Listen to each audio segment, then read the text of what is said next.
vi vores der. Og registreret den der for eksempel. Og sådan. Ja. Se, det er det der, jeg har haft i orden derhjemme, ikke? Så hvis vi for eksempel tager sådan et billede her og kigger på, så kan I se her, hvad der ligesom kommer ud af det. At den dækker ikke hele det felt, som masterbilledet havde. Tilsvarende, så har den lavet, I kan se med filnavnet her, det ender på _r, så filen.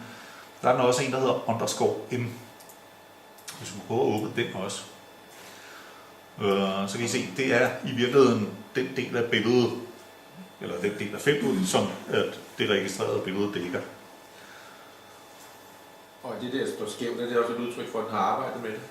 Ja, det er simpelthen fordi, at den har roteret billedet hen, så okay, nu passer stjernerne, og duk. Og i og med, at vi har distortion corrected, i og med, at vi har korrigeret for forvrængningen af billedet, så vil man i grelle tilfælde også kunne se, at de her linjer her ikke er rette linjer. At den i virkeligheden kan have en eller anden konveks eller konkav facon. Så for alle de billeder, som vi har registreret, så får vi en registreret fil. Det kunne være, at vi lige skulle tage masteren, så vi kan se også, hvordan at den ser ud. Her. Ja. Så det var masterfilen, den beskæring, vi gerne ville ende op med. Og PixInsight har ikke sådan en blinkefunktion, eller det har den, men ja, den virker lidt snørklet. Så der er ikke sådan noget, der er ikke nogen nem måde, at man ligesom kan skifte imellem to billeder her, desværre. Man kan gøre det, der hedder tegle her. Så kan I se, der ligger den billederne op ved siden af hinanden. Og så har den nogle funktioner, som er meget smarte. For eksempel, hvis man nu, som sagt, vi har ikke så meget plads at gøre godt med her på skærmen. Hvis man sidder hjemme med sin gode store skærm, og man har billederne lagt op ved siden af hinanden, og man gerne for eksempel vil have, at lad os sige, vi har zoomet ind på boblen her, og man gerne vil have det her billede til at være zoomet på samme måde. Så det faneblad, der ligger herover til siden, det kan man trække over på den anden, og så får man fuldstændig samme beskæring. Det kan være et meget godt værktøj i nogle situationer. Hvordan med selve skaleringen af alle dine råbilleder, det her, altså hvis de tager med mange teleskoper, så kan det ikke lige passe størrelse. Er det noget alt hvad der hedder skalering og rotation og alt det der, det gør den i registreringen. Så basically, hvis man gør det der, viste jeg før med, at man sådan ligesom vælger sin masterframe ud, og så vælger alle de billeder, man har registreret ud, så altså, i teorien i hvert fald, så kan de vende på hovedet, og de kan kun ligge ude i den ene side af feltet, og nu har jeg til formålet her valgt nogen, som passer sådan nogenlunde til hinanden, men med det der Andromeda-projekt for eksempel, der vil jeg jo gerne have noget ekstra opløsning på kernen for eksempel, så der har jeg masser af billeder, der kun ligger derinde. Alright. Så er den også højde for hot pixels, altså nu der er mange forskellige bidragslyder, så de også kommer forskellige kameraer, så er der en, der måske har en hot pixels et eller andet sted. Ja, men det vil jeg sige, til det her crowd imaging halløj her, der kan du se, hvis du kigger på de her to billeder her, at det her, det er et, jeg selv har taget. Og det her, det er et eller andet, jeg har fundet på nettet. Og mit billede, det er ikke eksponeret nær så lang tid som den anden. Så nogle af de stjerner her, hvis man får sat sine sigma settings lidt for pessimistisk, så vil nogle af alle de her stjerner bare blive kortet af som værende hot pixels. Så jeg vil sige, i forhold til crowd imaging i hvert fald, der er ideen i det er ligesom det der med, at man har ufattelig mange data, og alle bidrager. Og det gør, at man kan gå lidt mere sådan fredeligt til værks, når man stakker billederne sammen. Det vil også udlignes, hvis du netop siger, at det er en 50-20 del, så vil du også udligne sig selv på en eller anden måde. Jo, lige præcis. Vi kan prøve at se, hvis vi nu sådan ligesom forestiller os, at nu har vi taget alle de her billeder her. Du bruger til din crowd imaging, det er jo billeder, som folk har kalibreret og stakket. Ja, netop. Og du vil vel ikke tage billeder ind i din stak, hvis de er fyldt med hot pixels, det er du ligeglad med. Fuldstændig. Altså, i hvert fald, hvis man har tilstrækkeligt mange af dem. Ja. Man kan absolut godt udvikle videre på den her metode her, og der altså for eksempel sådan noget som, at farverne varierer helt vildt, og signal-støjforhold varierer helt vildt. På Jones Emberson, der prøvede jeg jo sådan ligesom at prøve at vægte alle de her ting her i forhold til hinanden, ud fra signal-støjforholdet. Men når man er oppe på de der rigtig store datamængder, så har jeg bare, også for at det overhovedet skulle kunne lade sig gøre i praksis, valgt at simplificere lidt, og netop har du har jo heller ikke de data, fordi folk har jo strukket de billeder på alle mulige mærkelige måder. Altså du har jo bare det, som de opfatter som det færdige produkt. Ja, ikke? Altså det optimale ville jo være, hvis man ligesom kunne få 500 lineære fitfiler, som der ikke var pillet ved. Og så kunne man begynde at lave alle de her ting her. Men som sagt, det her det er baseret på JPEG-billeder. Det bør jo kunne lade sig gøre. Altså det er jo en vildt fascinerende tanke, som jeg synes, du fortjener rigtig meget kredit for, at vi siger, okay, altså nu tager vi alle de amatørastronomer i verden, der gider være med til at fotografere M81 for eksempel. Ja. Ikke? Og så fik man, altså, har du fik 1000, der gad gøre det en nat, ikke? Altså fik du helt vildt mange data. Ja, det ville, altså...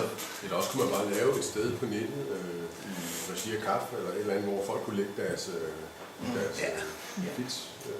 Altså jeg har sådan kommunikeret en lille smule med Salvatore på Astrobil om noget af den stil. Men problemet for ham, det er, at han bruger forvejen ufattelig meget tid på det, og han bare får hans serverpark til at køre og få noget strøm til det koster også nogle penge og sådan noget, så nogle af de ting, han måske kan begynde at tjene lidt penge på, er han måske mere interesseret i. Men det kan helt klart godt lade sig gøre. Man kan sige, som udgangspunkt, så synes jeg, det var eksperimentet værd at bare stjæle folks data fra nettet, og i og med, som sagt, hvis alle sammen var vægtet lige, altså 500 billeder, det er 2 promille af hver enkelt. Om du kan stadigvæk ikke A-porte den, vel? Du kan stadigvæk ikke sende sådan et billede til A-port, hvis du har taget det fra alle folk, ikke? Det tror jeg ikke. Nej. Men altså, hvis du kunne få... Men Morten, kunne det ikke være sjovt at lave en side, hvor folk kunne smide deres billeder af numrene i... Jo, altså det var jo det, som ligesom ville være det. Hvis du skal lægge dit billede her i nogle bestemte formater, så sætter du den standard, og så siger du, hvis du lægger dit billede her, så kan det bruges til f.eks. A-port eller noget. Lige præcis, ikke? Ja. Man kan sige, med Andromeda-billedet der, som netop er det her eksperiment, og jeg kan ikke finde nogle andre steder på nettet, hvor der er nogen, der har prøvet at lave noget tilsvarende. Altså jeg kan finde en del eksempler på folk, der ligesom vi gjorde med Jones Emberson, rotter sig 6-7 stykker sammen og laver et eller andet team, og så arbejder de på et projekt. Men ikke i de her kæmpe store datamængder her. Og altså som sagt... Men du kunne godt få måske 50 ubehandlede stacks, eller stakkede ubehandlede fits, som man så kunne lege videre med, og så kunne man sammenligne, om det var bedre end en masse 500 JPEG-billeder. Ja. Jo, og jeg har også prøvet som eksperiment at sige, jamen okay, hvis vi nu tager de 100 skarpeste billeder, får vi så noget bedre ud af det. Og det gør man til dels, men man mister for eksempel en masse af sin signal-støjforhold også. Så jeg vil sige... Man kan ikke skille de to ting ad, og så tage nogle af højfrekvenskomponenterne ud af de skarpe billeder, og så stakke de lavfrekvente komponenter. Ja, og man kan gøre det ud fra luminansen, og man kan gøre det ud fra nogle wavelets, og man kan...